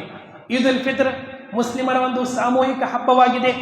ಈ ಹಬ್ಬದಲ್ಲಿ ನಾವೆಲ್ಲರೂ ಸಂತೋಷವನ್ನು ವ್ಯಕ್ತಪಡಿಸಬೇಕು, ಸಂತೋಷವನ್ನು ನಾವು ಸಂಭ್ರಮಿಸಬೇಕು ಎಂಬುದು ಇಸ್ಲಾಮಿನ ಒಂದು ಆದೇಶ ಆಗಿದೆ. ಅಲ್ಲಾಹನ ಪ್ರವಾದಿಯವರ ಕೆಲವೊಬ್ಬ ಸಹಾಬಿಗಳು ಅವರು ಮಸ್ಜಿದ್ ನಬವಿಯಲ್ಲಿ ಈದ್ ಉಲ್ ಫಿತರ್ ದಿನದಂದು ಕೆಲವೊಂದು ಶೌರ್ಯದ ಸಾಹಸಗಳನ್ನು ಅವರು ತೋರಿಸುತ್ತಿದ್ದರು. ಆಯಿಷಾ ರದಿಯಲ್ಲಾಹು ಅನ್ಹಾ ಸತ್ಯವಿಶ್ವಾಸಿಗಳ ಮಾತೆ ಪ್ರವಾದಿಯವರ ಬೆನ್ನಿನ ಹಿಂದೆ ನಿಂತು ಆ ಹಬಶಿ ಸಹಾಬಿಗಳು, ಆ ಹಬಶಿ ವ್ಯಕ್ತಿಗಳು ಮಸ್ಜಿದ್ ನಬವಿಯಲ್ಲಿ ಶೌರ್ಯದ ಕೆಲವೊಂದು ಸಾಹಸಗಳನ್ನು ಪ್ರದರ್ಶಿಸುವಂತಹ ಪ್ರದರ್ಶನವನ್ನು ಈ ಪ್ರವಾದಿಯವರ ಪತ್ನಿ ಆಯಿಷಾ ರದಿಯಲ್ಲಾಹು ಅನ್ಹಾರವರು ವೀಕ್ಷಿಸುತ್ತಿದ್ದರು ಎಂಬುದು ಹದೀಸಿನಲ್ಲಿ ತಿಳಿದು ಬರುವಂತಹ ವಿಷಯವಾಗಿದೆ. ಅದೇ ರೀತಿ ಪ್ರವಾದಿಯವರ ಸನ್ನಿಧಿಯಲ್ಲಿ ಪ್ರವಾದಿಯವರ ಮುಂದೆ ಕೆಲವೊಬ್ಬ ಅನ್ಸಾರಿ ಚಿಕ್ಕ ಚಿಕ್ಕ ಪುಟಾಣಿ ಮಕ್ಕಳು ಕವಿತೆಗಳನ್ನು ಓದುವುದರ ಮೂಲಕ ಈ ಈದ್ ಉಲ್ ಫಿತರ್ ದಿನದಂದು ಪ್ರವಾದಿಯವರ ಬಳಿ ಮತ್ತು ಮುಸ್ಲಿಂ ಸಮಾಜದಲ್ಲಿ ಸಂತೋಷವನ್ನು ಬಹಿರಂಗವಾಗಿ ಸಂತೋಷವನ್ನು ಪ್ರದರ್ಶಿಸುತ್ತಿದ್ದರು, ಸಂತೋಷವನ್ನು ವ್ಯಕ್ತಪಡಿಸುತ್ತಿದ್ದರು ಎಂಬುದು ಈ ಹದೀಸಿನ ಮೂಲಕ ನಮಗೆ ತಿಳಿದು ಬರುವಂತಹ ವಿಷಯವಾಗಿದೆ. ಸಹೋದರರೇ, ಈ ಈದ್ ಉಲ್ ಫಿತರ್ ಇದು ಮುಸ್ಲಿಂ ಸಮಾಜಕ್ಕೆ, ಮುಸ್ಲಿಂ ಸಮುದಾಯಕ್ಕೆ ಒಂದು ಸಂತೋಷವನ್ನು ಸಂಭ್ರಮಿಸುವಂತಹ ಒಂದು ಹಬ್ಬವಾಗಿದೆ.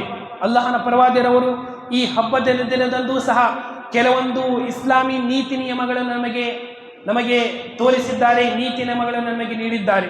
ಖಂಡಿತವಾಗಿಯೂ ಈ ಕುರ್ಆನಿನ ಅದೇ ರೀತಿ ಪ್ರವಾದಿಯವರ ಒಂದು ಸುನ್ನತಿನ ಪ್ರಕಾರ ಈ ಹಬ್ಬಗಳನ್ನು ನಾವು ಆಚರಿಸುವುದು ಸಹ ನಮ್ಮ ಮೇಲೆ ಕಡ್ಡಾಯವಾಗಿದೆ. ಹಬ್ಬದ ದಿನದಂದು ಕೆಲವೊಂದು ಇಸ್ಲಾಮಿಗೆ ವಿರುದ್ಧವಾದಂತಹ ಕೆಲವು ಕಾರ್ಯಗಳು ಸಹ ಆಗುತ್ತವೆ. ಆ ಕಾರ್ಯಗಳಿಂದ ನಾವು ನಮ್ಮನ್ನು, ನಮ್ಮ ಸಮಾಜದ ಪ್ರತಿಯೊಬ್ಬ ವ್ಯಕ್ತಿಯನ್ನು ನಾವು ರಕ್ಷಿಸುವುದು ಸಹ ನಮ್ಮ ಮೇಲೆ ಕಡ್ಡಾಯವಾಗಿದೆ. ಸಹೋದರರೇ, ಹಬ್ಬದ ದಿನದಂದು ಕೆಲವೊಂದು ಶಿಷ್ಟಾಚಾರಗಳು, ಕೆಲವೊಂದು ನಿಯಮಗಳು ಅಲ್ಲಾಹನ ಸಂದೇಶವಾಹಕರು ನಮಗೆ ತೋರಿಸಿದ್ದಾರೆ. ಆ ಕೆಲವೊಂದು ಶಿಷ್ಟಾಚಾರಗಳಲ್ಲಿ ಮೊದಲನೇದಾಗಿ ಹಬ್ಬದ ದಿನದಂದು ನಾವು ಸ್ನಾನ ಮಾಡಿ ಈದ್ಗಾಕ್ಕೆ ತಲುಪುವುದು, ಇದು ಸಹ ಶರೀಯತ್ತಿನಿಂದ ಸಾಬೀತಾಗಿರುವಂತಹ ಒಂದು ವಿಷಯವಾಗಿದೆ. ಪ್ರವಾದಿಯವರಿಂದ ಹಬ್ಬದ ದಿನದಂದು ಪ್ರವಾದಿಯವರು ಸ್ನಾನ ಮಾಡಿ ಹೋಗುತ್ತಿದ್ದರೆಂಬುದು ಯಾವುದೇ ಹದೀಸಿನಿಂದ ಸಾಬೀತಾಗಿಲ್ಲ. ತಬರಾನಿಯ ಒಂದು ಹದೀಸಿದೆ, ಆದರೆ ಆ ಹದೀಸನ ಕುರಿತು ವಿದ್ವಾಂಸರ ನಿಲುವೇನೆಂದರೆ ಇದೊಂದು ದುರ್ಬಲ ಹದೀಸ್ ಆಗಿದೆ, ಇದರ ಸನದಿನಲ್ಲಿ ದುರ್ಬಲತೆ ಇದೆ ಎಂಬುದು ವಿದ್ವಾಂಸರ ಅಭಿಪ್ರಾಯವಾಗಿದೆ. ಆದರೆ ಪ್ರವಾದಿಯವರ ಅತಿ ನೆಚ್ಚಿನ ಸಹಾಬಿರವರಾದ ಅಬ್ದುಲ್ಲಾ ಇಬ್ನು ಉಮರ್ ರದಿಯಲ್ಲಾಹು ಅನ್ಹು ಪ್ರವಾದಿಯವರ ಪ್ರತಿಯೊಂದು ಸುನ್ನತ್ತನ್ನು ಪಾಲಿಸುವಂತಹ ಈ ಸಹಾಬಿರವರು ಹಬ್ಬದ ದಿನದಂದು ಈದ್ ಉಲ್ ಫಿತ್ರ್ ಮತ್ತು ಈದ್ ಉಲ್ ಅದ್ಹಾ ದಿನದಂದು ಸ್ನಾನ ಮಾಡಿ ಈದ್ಗಾಕ್ಕೆ ತಲುಪುತ್ತಿದ್ದರು ಎಂಬುದು ಇದು ನಮಗೆ ತಿಳಿದು ಬರುವಂತಹ ಒಂದು ವಿಷಯವಾಗಿದೆ. ಪ್ರವಾದಿಯವರ ಈ ಅತಿ ನೆಚ್ಚಿನ ಸಹಾಬಿ ಪ್ರವಾದಿಯವರು ಯಾವುದೇ ಒಂದು ಸುನ್ನತನ್ನು ಬಿಡುತ್ತಿರಲಿಲ್ಲ. ಆದ ಕಾರಣದಿಂದಾಗಿ ಇದರಿಂದ ತಿಳಿದು ಬರುವ ವಿಷಯವೇನೆಂದರೆ ಪ್ರವಾದಿಯವರಿಂದ ಇವರು ಅಬ್ದುಲ್ಲಾ ಇಬ್ನ್ ಉಮರ್ ರದಿಯಲ್ಲಾಹು ಅನ್ಹು ಹಬ್ಬದ ದಿನದಂದು ಈದ್ ಉಲ್ ಫಿತ್ರ್ ಮತ್ತು ಈದ್ ಉಲ್ ಅದ್ಹಾ ದಿನದಂದು ಈ ಪ್ರವಾದಿಯವರಿಂದ ಕಲಿತಿರುವಂತಹ ಒಂದು ಸುನ್ನತಾಗಿದೆ ಎಂಬುದು ಸಹ ಇದರಿಂದ ಒಂದು ತಿಳಿದು ಬರುವಂತಹ ವಿಷಯವಾಗಿದೆ. ಆದ ಕಾರಣದಿಂದಾಗಿ ಪ್ರತಿಯೊಬ್ಬ ವ್ಯಕ್ತಿ ಈದ್ ನಮಾಜ್ ದಿನದಂದು, ಈದ್ ಉಲ್ ಫಿತ್ರ್ ದಿನದಂದು ಸ್ನಾನ ಮಾಡಿ ತನ್ನ ಮನೆಯಿಂದ ಈದ್ಗಾಕ್ಕೆ ಹೊರಡಬೇಕು. ಅದೇ ರೀತಿ ತನ್ನ ಸಾಮರ್ಥ್ಯಕ್ಕೆ ತಕ್ಕಂತೆ ಪ್ರತಿಯೊಬ್ಬ ವ್ಯಕ್ತಿ ಒಳ್ಳೆಯ ಉಡುಪನ್ನು, ಒಳ್ಳೆಯ ಬಟ್ಟೆಯನ್ನು ಧರಿಸಿ ಹೋಗಬೇಕು. ಹೊಸ ಬಟ್ಟೆ ಆಗಬೇಕೆಂಬುದೇ ಉದ್ದೇಶ ಏನಲ್ಲ, ಬದಲಾಗಿ ಹಳೆ ಬಟ್ಟೆ ಆದರೂ ಸಹ, ಆದರೆ ಆ ಹಳೆ ಬಟ್ಟೆಗಳಲ್ಲಿ ಉತ್ತಮವಾದಂಥ ಯಾವುದೇ ಒಂದು ಬಟ್ಟೆ ಇದ್ದರೆ ಆ ಉಡುಪನ್ನು ಧರಿಸಿ ಹೋಗಬೇಕು. ಉಮರ್ ಇಬ್ನ್ ಖತ್ತಾಬ್ ರದಿಯಲ್ಲಾಹು ಅನ್ಹು ಅವರು ಮದೀನಾದ ಒಂದು ಸಂತೆಯಲ್ಲಿ ಒಬ್ಬ ವ್ಯಕ್ತಿ ಒಂದು ಉತ್ತಮವಾದಂಥ ಡ್ರೆಸ್ಸನ್ನು ಮಾರುತ್ತಿದ್ದ. ಆ ಉಡುಪನ್ನು, ಆ ಬಟ್ಟೆಯನ್ನು ಮಾರುತ್ತಿರುವಾಗ ಆ ಬಟ್ಟೆಯನ್ನು ಆ ವ್ಯಕ್ತಿಯಿಂದ ತೆಗೆದುಕೊಂಡು ಬಂದು ನಾನು ಪ್ರವಾದಿಯರಿಗೆ ತೋರಿಸಬರುತ್ತೇನೆಂದು ಪ್ರವಾದಿಯರವರು ಬಂದು ತೋರಿಸುತ್ತಾರೆ. ಅಲ್ಲಾಹನ ಪ್ರವಾದಿಯವರೇ, ನಿಮ್ಮ ಬಳಿ ತಂಡಗಳು ಬಂದಾಗ, ಗುಂಪುಗಳು ಬಂದಾಗ ಈ ಬಟ್ಟೆಯನ್ನು ನೀವು ಧರಿಸಿರಿ ಮತ್ತು ಹಬ್ಬದ ದಿನದಂದು ನೀವು ಈ ಬಟ್ಟೆಯನ್ನು ಧರಿಸಿರಿ ಎಂದು ಹೇಳಿದಾಗ ಪ್ರವಾದಿಯರವರು ಆ ಬಟ್ಟೆಯನ್ನು ಖರೀದಿ ಮಾಡಲಿಕ್ಕೆ ನಿರಾಕರಿಸಿದರು. ಏಕೆಂದರೆ ಅದು ರೇಷ್ಮೆ ಬಟ್ಟೆ ಆಗಿತ್ತು. ಲಾ ಯಂಬಗೀ ಲಿಲ್ ಮುತ್ತಖೀನ್, ಪ್ರವಾದಿಯವರು ಹೇಳಿದರು, ಸತ್ಯವಿಶ್ವಾಸಿಗಳಿಗೆ, ಅಲ್ಲಾಹನ ಭಯಭಕ್ತಿ ದಾಸರಿಗೆ ಈ ರೇಷ್ಮೆ ಬಟ್ಟೆಯನ್ನು ಧರಿಸುವುದು ಅದು ಸೂಕ್ತವಲ್ಲ. ರೇಷ್ಮೆ ಬಟ್ಟೆ ಧರಿಸುವುದು ಅದು ಧರ್ಮಸಮ್ಮತವಲ್ಲ, ಬದಲಾಗಿ ಅದೊಂದು ಹರಾಮಾಗಿದೆ ಎಂದು ಪ್ರವಾದಿಯವರು ಹೇಳಿದರು. ಆದರೆ ಹಬ್ಬದ ದಿನದಂದು ನಮ್ಮ ಬಳಿ ಯಾವುದೇ ತಂಡದವರು, ಯಾವುದೇ ಗುಂಪಿನವರು ಅಥವಾ ನಮ್ಮ ಬಳಿ ಯಾವುದೇ ಅತಿಥಿಗಳು ಬಂದರೆ ಅವರಿಗಾಗಿ ನಾವು ಹೊಸ ಬಟ್ಟೆಯನ್ನು ಧರಿಸುವುದು ಇದು ಇಸ್ಲಾಮಿಗೆ ವಿರುದ್ಧವಾದಂತಹ ಮಾತಲ್ಲ ಎಂಬುದು ಪ್ರವಾದಿಯವರು ನಿರಾಕರಿಸಲಿಲ್ಲ. ಇದರಿಂದ ತಿಳಿದು ಬರುವ ವಿಷಯವೇನೆಂದರೆ ಹಬ್ಬದ ದಿನದಂದು ನಾವು ಹೊಸ ಬಟ್ಟೆಯನ್ನು ಧರಿಸುವುದು ಸಹ ಅದು ಇಸ್ಲಾಮಿನ ಒಂದು ಆದೇಶ, ಇಸ್ಲಾಮಿನ ಒಂದು ಶಿಷ್ಟಾಚಾರವಾಗಿದೆ. ಸಹೋದರರೇ, ಈ ದಿನದಂದು ಈದ್ ಉಲ್ ಫಿತರ್ ದಿನದಂದು ಈದ್ಗಾ ಹೊರಡುವ ಮುನ್ನ ಪ್ರವಾದಿಯರವರು ಬೆಸ ಸಂಖ್ಯೆಯಲ್ಲಿ ಖರ್ಜೂರವನ್ನು ತಿನ್ನುತ್ತಿದ್ದರು ಎಂಬುದು ಹದೀಸಿನಿಂದ ತಿಳಿದು ಬರುವ ವಿಷಯವಾಗಿದೆ. 1, 3, 5, 7, 9 ಈ ರೀತಿ ಬೆಸ ಸಂಖ್ಯೆಯಲ್ಲಿ ಖರ್ಜೂರವನ್ನು ತಿನ್ನಬೇಕು. ಈದ್ ಉಲ್ ಫಿತರಿನ ದಿನದಂದು ಪ್ರವಾದಿಯರವರು ಬೆಸ ಸಂಖ್ಯೆಯಲ್ಲಿ ಖರ್ಜೂರವನ್ನು ತಿನ್ನುತ್ತಿದ್ದರು. ಅದೇ ರೀತಿ ಈದ್ ಉಲ್ ಅಜ್ಹಾದ ದಿನದಂದು ಪ್ರವಾದಿಯರವರು ಏನೂ ತಿನ್ನುತ್ತಿರಲಿಲ್ಲ. ಬದಲಾಗಿ ಪ್ರವಾದಿಯರವರು ಈದ್ ಉಲ್ ಅಜ್ಹಾದ ದಿನದಂದು ಮರಳಿ ಬಂದು ತಮ್ಮ ಮನೆಗೆ ತಮ್ಮ ಜಾನುವಾರುವನ್ನು, ತಮ್ಮ ಪ್ರಾಣಿಯನ್ನು ಕೊಯ್ದು ಅದರ ಮಾಂಸವನ್ನು ತಿನ್ನುತ್ತಿದ್ದರು ಎಂಬುದು ಹದೀಸಿನಿಂದ ನಮಗೆ ತಿಳಿದು ಬರುತ್ತದೆ. ಇದು ಪ್ರವಾದಿಯರವರ ಸುನ್ನತ್ ಆಗಿದೆ. ನಾವು ಸಹ ಪ್ರವಾದಿಯರವರ ಸುನ್ನತ್ತನ್ನು ಪಾಲಿಸಿ ಬೆಸ ಸಂಖ್ಯೆಯಲ್ಲಿ ಖರ್ಜೂರವನ್ನು ತಿಂದು ಈದ್ಗಾ ಮೈದಾನಕ್ಕೆ ಹೋಗಬೇಕಾಗಿದೆ. ಪ್ರವಾದಿಯರವರು ಈದ್ಗಾ ಮೈದಾನಕ್ಕೆ, ಈದ್ಗಾ ನಮಾಜ್, ಈ ದಿನ ನಮಾಜ್ ನಿರ್ವಹಿಸುವಂತಹ ಜಾಗಕ್ಕೆ ನಡೆದು ಹೋಗುತ್ತಿದ್ದರು. ನಾವು ಸಹ ನಡೆದು ಹೋಗುವುದು ಇದು ಸುನ್ನತ್ತಾಗಿದೆ. ಒಂದು ವೇಳೆ ಈದ್ಗಾ ಮೈದಾನ ದೂರವಿದ್ದರೆ ಸವಾರಿಯಲ್ಲಿ ಹೋಗುವುದಕ್ಕೆ ಯಾವುದೇ ರೀತಿಯಾದಂತಹ ಅಡ್ಡಿ ಇಲ್ಲ. ಬದಲಾಗಿ ಪ್ರವಾದಿಯರವರ ಸುನ್ನತ್ತು ಅದು ನಡೆದು ಹೋಗುವುದಾಗಿದೆ. ಅದೇ ರೀತಿ ಮಾರ್ಗವನ್ನು ಬದಲಾಯಿಸಿ ಹೋಗುವುದು ಮತ್ತು ಬರುವುದು ಇದು ಸಹ ಪ್ರವಾದಿಯರವರ ಸುನ್ನತ್ತಾಗಿದೆ. ಒಂದು ಮಾರ್ಗದಿಂದ ಹೋಗುವುದು, ಇನ್ನೊಂದು ಮಾರ್ಗದಿಂದ ಮರಳಿ ಮನೆಗೆ ಬರುವುದು ಇದು ಸಹ ಪ್ರವಾದಿಯರವರ ಸುನ್ನತ್ತಾಗಿದೆ. ಈದ್ಗಾದಲ್ಲಿ ಬಹಳಷ್ಟು ಜನರು ನಾವು ನೋಡಲಿಕ್ಕೆ ಸಾಧ್ಯ. ಈದ್ಗಾ ಮೈದಾನಕ್ಕೆ ತಲುಪಿದ ತಕ್ಷಣವೇ 1-2 ರಕಾತ್ ನಫಿಲ್ ನಮಾಜ್ ಎಂದು, ಸುನ್ನತ್ ನಮಾಜ್ ಎಂದು 2-4 ರಕಾತ್ ನಮಾಜನ್ನು ನಿರ್ವಹಿಸುತ್ತಾರೆ. ಇದು ಪ್ರವಾದಿಯರವರ ಸುನ್ನತಿಗೆ ವಿರುದ್ಧವಾದಂತಹದ್ದಾಗಿದೆ. ಈದ್ಗಾ ಹೋದಾಗ ತಕ್ಬೀರ್ಗಳನ್ನು ಹೆಚ್ಚಾಗಿ ನಾವು ಓದಬೇಕು. ಅಲ್ಲಾಹು ಅಕ್ಬರ್, ಅಲ್ಲಾಹು ಅಕ್ಬರ್ ಎಂಬ ತಕ್ಬೀರ್ಗಳನ್ನು, ಅಲ್ಲಾಹನ ಮಹಿಮೆಯನ್ನು ನಾವು ಹೆಚ್ಚಾಗಿ ಕೊಂಡಾಡಬೇಕು. ಮತ್ತು ಪ್ರವಾದಿಯರವರ ಸುನ್ನತಿನ ಪ್ರಕಾರ ನಾವು ಈದನ್ನು ನಿರ್ವಹಿಸಬೇಕೆಂದಾದರೆ ಪ್ರವಾದಿಯರವರು ಯಾವುದೇ ಸುನ್ನತ್, ಯಾವುದೇ ನಫಿಲ್ ನಮಾಜ್, ಅದೇ ರೀತಿ ಯಾವುದೇ ತಹ್ಯತುಲ್ ಮಸ್ಜಿದಿನ ಹೆಸರಿನಲ್ಲಿ ಯಾವುದೇ ನಮಾಜ್ ಪ್ರವಾದಿಯರವರು ಈದ್ಗಾ ಮೈದಾನದಲ್ಲಿ ನಿರ್ವಹಿಸಲಿಲ್ಲ. ಈದ್ಗಾದಲ್ಲಿ ನಮಾಜ್ ಮಾಡುವುದು ಸಹ ಇದು ಪ್ರವಾದಿಯರವರ ಸುನ್ನತ್ತಾಗಿದೆ. ಒಂದು ಊರಿನಿಂದ ಆಚೆ ಹೋಗಿ ಒಂದು ಮೈದಾನದಲ್ಲಿ ಎಲ್ಲ ಪುರುಷರು ಮತ್ತು ಸ್ತ್ರೀಯರು ಒಟ್ಟುಗೂಡಿ ನಾವು ಆ ದಿನದಂದು ಈ ದಿನ ನಮಾಜನ್ನು ನಿರ್ವಹಿಸುವುದು ಪ್ರವಾದಿಯರವರ ಸುನ್ನತ್ತಾಗಿದೆ. ಒಂದು ವೇಳೆ ಯಾವುದೇ ಒಂದು ಅನಿವಾರ್ಯತೆಯಿಂದ ಮಳೆ ಬಂದಾಗ ಅಥವಾ ನಮ್ಮಲ್ಲಿ ಈದ್ಗಾ ಮೈದಾನ ನಮಗೆ ಲಭ್ಯವಿಲ್ಲವೆಂದಾದರೆ ಮಸೀದಿಗಳಲ್ಲಿ ನಾವು ಈ ದಿನ ನಮಾಜ್ ನಿರ್ವಹಿಸಬಹುದು. ಆದರೆ ಪ್ರವಾದಿಯರವರ ಸುನ್ನತೇನೆಂದರೆ ಆ ಈದ್ಗಾ ಮೈದಾನದಲ್ಲಿ ಊರಿನ ಆಚೆ ಹೋಗಿ ನಾವು ನಮಾಜನ್ನು ನಿರ್ವಹಿಸುವುದು ಅದು ಪ್ರವಾದಿಯರವರ ಸುನ್ನತ್ತಾಗಿದೆ. ಅದೇ ರೀತಿ ಈ ದಿನ ನಮಾಜಿನ ನಂತರ ಪ್ರತಿಯೊಬ್ಬ ಮುಸ್ಲಿಮನು ತನ್ನ ಮುಸ್ಲಿಂ ಸಹೋದರನಿಗೆ ಶುಭಾಶಯವನ್ನು ಕೋರುವುದು ಸಹ ಪ್ರವಾದಿಯರವರ ಸುನ್ನತ್ತಾಗಿದೆ. ತಕಬ್ಬಲಲ್ಲಾಹು ಮಿನ್ನಾ ವ ಮಿನ್ಕುಂ ಎಂಬ ಪದಗಳ ಮೂಲಕ ಅಲ್ಲಾಹನ ಪ್ರವಾದಿಯರವರು ಮತ್ತು ಸಹಾಬಗಳು ಪರಸ್ಪರರಿಗೆ ಈದ್ ಉಲ್ ಫಿತ್ರ್ ಮತ್ತು ಈದ್ ಉಲ್ ಅದ್ಹಾದ ದಿನ ಶುಭಾಶಯವನ್ನು ಕೋರುತ್ತಿದ್ದರು. ಈ ಪದಗಳ ಮೂಲಕವೇ ನಾವು ನಮ್ಮ ಮುಸ್ಲಿಂ ಸಹೋದರರಿಗೆ ಅಥವಾ ಮುಸ್ಲಿಂ ಮಹಿಳೆಯರು ತಮ್ಮ ಮುಸ್ಲಿಂ ಸಹೋದರಿಯರಿಗೆ ಈ ರೀತಿಯಾಗಿ ಶುಭಾಶಯವನ್ನು ಕೋರಬೇಕು. ಅದೇ ರೀತಿ ಹ್ಯಾಪಿ ಅಥವಾ ಬೇರೆ ಈದ್ ಮುಬಾರಕ್ ಎಂಬ ಪದಗಳ ಮೂಲಕ ನಾವು ಶುಭಾಶಯವನ್ನು ಕೋರುವುದರ ಬದಲಾಗಿ ಪ್ರವಾದಿಯರವರಿಂದ ಸಾಬೀತಾಗಿರುವಂತಹ ಸಹಾಬಾಗಳು ನಡೆದುಕೊಂಡು ಬಂದಿರುವಂತಹ ಮಾರ್ಗದಲ್ಲಿ ನಾವು ಈ ದಿನ ಶುಭಾಶಯವನ್ನು ಕೋರಬೇಕು. ಸಹೋದರರೇ, ತಕಬ್ಬಲಲ್ಲಾಹು ಮಿನ್ನಾ ವ ಮಿನ್ಕುಂ ಎಂಬ ಪದದ ಅರ್ಥವೇನೆಂದರೆ ನಾವು ಗತ ಮಾಸದಲ್ಲಿ, ತಿಂಗಳಿನಲ್ಲಿ, ರಮದಾನ್ ತಿಂಗಳಿನಲ್ಲಿ ನಾವು ಮಾಡಿರುವಂತಹ ಎಲ್ಲ ರೀತಿಯ ಪುಣ್ಯ ಕಾರ್ಯಗಳನ್ನು ಅಲ್ಲಾಹು ಸ್ವೀಕರಿಸಲಿ. ನಾವು ಆಚರಿಸುವಂತಹ ಉಪವಾಸವಾಗಲಿ, ಕಿಯಾಮುಲ್ ಲೈಲ್ ಆಗಲಿ, ನಾವು ಮಾಡಿರುವಂತಹ ಅಲ್ಲಾಹನ ಮಾರ್ಗದಲ್ಲಿ ದಾನ ಧರ್ಮವಾಗಲಿ, ಪವಿತ್ರ ಕುರಾನಿನ ಪಾರಾಯಣವಾಗಲಿ, ಅದೇ ರೀತಿ ನಮ್ಮ ಪ್ರಾರ್ಥನೆಗಳಾಗಲಿ, ಎಲ್ಲ ರೀತಿಯ ಸತ್ಕಾರ್ಯಗಳು ಅಲ್ಲಾಹು ನಮಗೆ ಸ್ವೀಕರಿಸಲಿ. ಏಕೆಂದರೆ ಅಲ್ಲಾಹು ತನ್ನ ದಾಸರೆಯ ಪ್ರತಿಯೊಂದು ಸತ್ಕಾರ್ಯಗಳನ್ನು ಗೌರವಿಸುವನಾಗಿದ್ದಾನೆ. ಅಲ್ಲಾಹನ ಗೌರವೇನೆಂದರೆ ಅಲ್ಲಾಹು ತನ್ನ ಸತ್ಯವಿಶ್ವಾಸಿ ದಾಸರ ಈ ಸತ್ಕಾರ್ಯಗಳನ್ನು ಸ್ವೀಕರಿಸಿ ಅಲ್ಲಾಹು ಆ ಸತ್ಕಾರ್ಯಕ್ಕೆ ಸರಿಯಾದಂಥ ಪ್ರತಿಫಲವು ಕಿಯಾಮತ್ತಿನ ದಿನದಂದು ನೀಡಬೇಕೆಂಬುದು ಇದು ಅಲ್ಲಾಹು ತನ್ನ ದಾಸರ ಕಾರ್ಯಗಳಿಗೆ, ಅವರ ಸತ್ಕಾರ್ಯಗಳಿಗೆ ನೀಡುವಂತಹ ಗೌರವವಾಗಿದೆ. ಅಲ್ಲಾಹು ನಮ್ಮ ಸತ್ಕಾರ್ಯಗಳನ್ನು ಸ್ವೀಕರಿಸಲಿ ಎಂಬ ಈ ಪ್ರಾರ್ಥನೆಯೊಂದಿಗೆ ನಾವು ನಮ್ಮ ಮುಸ್ಲಿಂ ಸಹೋದರರಿಗೆ ಶುಭಾಶಯವನ್ನು ಕೋರಬೇಕಾಗಿದೆ. ಸಹೋದರರೇ, ಅದೇ ರೀತಿ ಈದ್ ನಮಾಜ್ ದಿನದಂದು ಮುಸ್ಲಿಂ ಮಹಿಳೆಯರಿಗೆ, ಮುಸ್ಲಿಂ ಸ್ತ್ರೀಯರಿಗೆ ವಿಶೇಷವಾದಂತಹ ಒಂದು ಆದ್ಯತೆ ಅಲ್ಲಾಹನ ಪ್ರವಾದಿಯರವರು ಹದೀಸಿನಲ್ಲಿ ನಮಗೆ ತಿಳಿಸಿದ್ದಾರೆ.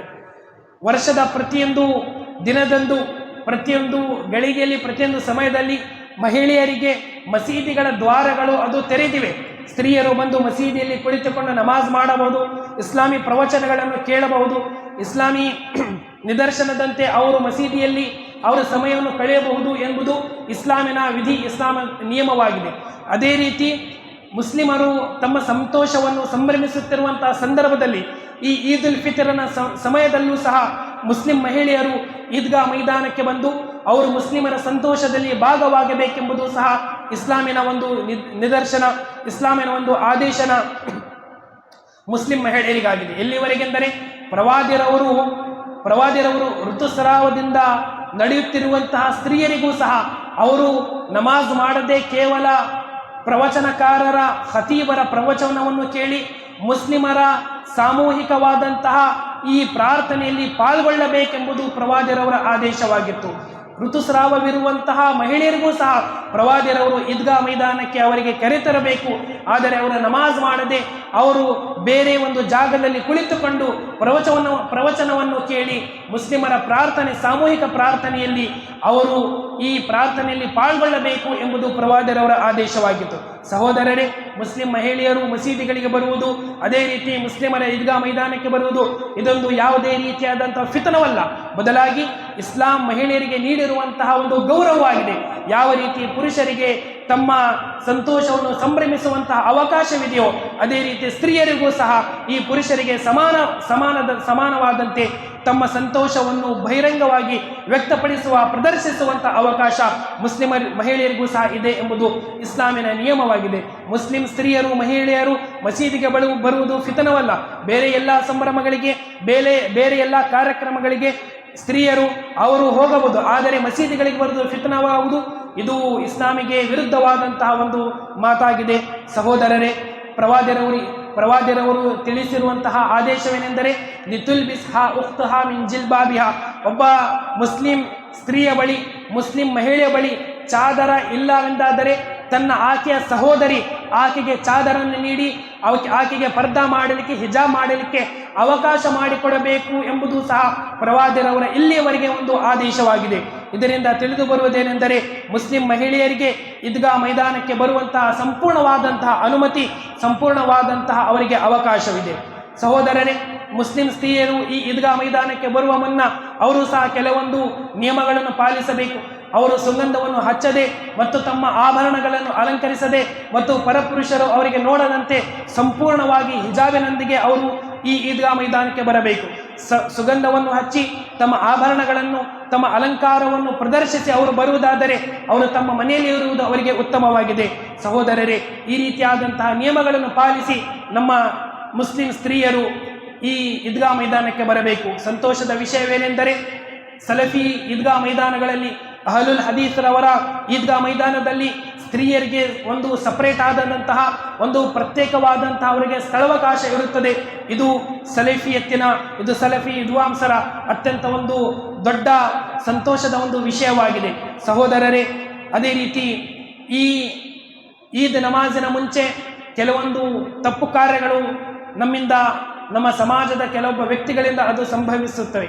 ಅವುಗಳಲ್ಲಿ ಈ ದಿನ, ಈ ಶವ್ವಾಲಿನ ಚಂದ್ರ ಕಂಡ ನಂತರ ಕೆಲವೊಬ್ಬರು ಒಂದು ವಿಶೇಷವಾದಂತಹ ಒಂದು ಬಿದಾತನ್ನು ರಚಿಸಿದ್ದಾರೆ. ಲೈಲತುಲ್ ಜಾಯಿಜಾ, ಉಡುಗೊರೆ ಮತ್ತು ಕೊಡುಗೆ ಕೊಡುವಂತಹ ಒಂದು ರಾತ್ರಿ. ಆ ರಾತ್ರಿಯಲ್ಲಿ ಅಲ್ಲಾಹು ತನ್ನ ಸತ್ಯವಿಶ್ವಾಸಿ ದಾಸರಿಗೆ ಅವರಿಗೆ ಬಹಳಷ್ಟು ಉಡುಗೆಗಳನ್ನು ಕೊಡುತ್ತಾನೆ.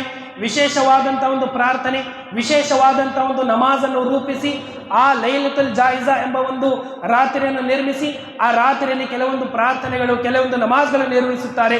ಇದು ಇಸ್ಲಾಮಿಗೆ ವಿರುದ್ಧವಾದಂತಹ ಒಂದು ವಿಷಯವಾಗಿದೆ. ಇದಕ್ಕೆ ಯಾವುದೇ ರೀತಿಯಾದಂಥ ಸರಿಯಾದ ಪ್ರೂಫ್, ಸರಿಯಾದಂತಹ ಯಾವುದೇ ರೀತಿಯಾದಂತಹ ಪುರಾವೆ ಹದೀಸಿನಿಂದ ನಮಗೆ ಸಿಗಲಿಕ್ಕೆ ಸಾಧ್ಯವಿಲ್ಲ. ತಬರಾನಿಯ ಒಂದು ಹದೀಸ್, ಆದರೆ ಆ ಹದೀಸ್ ದುರ್ಬಲವಾಗಿದೆ. ಇದು ಸಮಾಜದಲ್ಲಿ ಆಗುವಂತಹ ಒಂದು ನವೀನಾಚಾರ, ಒಂದು ಬಿದಾತ್ ಆಗಿದೆ. ಅದೇ ರೀತಿ ಮಹಿಳೆಯರಿಂದ ಆಗುವಂತಹ ಕೆಲವೊಂದು ತಪ್ಪುಗಳೇನೆಂದರೆ ಮದರಂಗಿ ಹಚ್ಚಲಿಕ್ಕೆ, ಮೆಹಂದಿ ಹಚ್ಚಲಿಕ್ಕೆ ನಮ್ಮ ಸಮಾಜದ ಸ್ತ್ರೀಯರು ಪರಪುರುಷರ ಕೈಯಲ್ಲಿ ತಮ್ಮ ಕೈಗಳನ್ನು ಕೊಡುತ್ತಾರೆ. ಸಹೋದರರೇ, ಎಷ್ಟು ನಾಚಿಕೆ ಒಂದು ವಿಷಯವಾಗಿದೆ, ಎಷ್ಟು ಒಂದು ನಾಚಿಕೆ ಒಂದು ವಿಷಯವಾಗಿದೆ.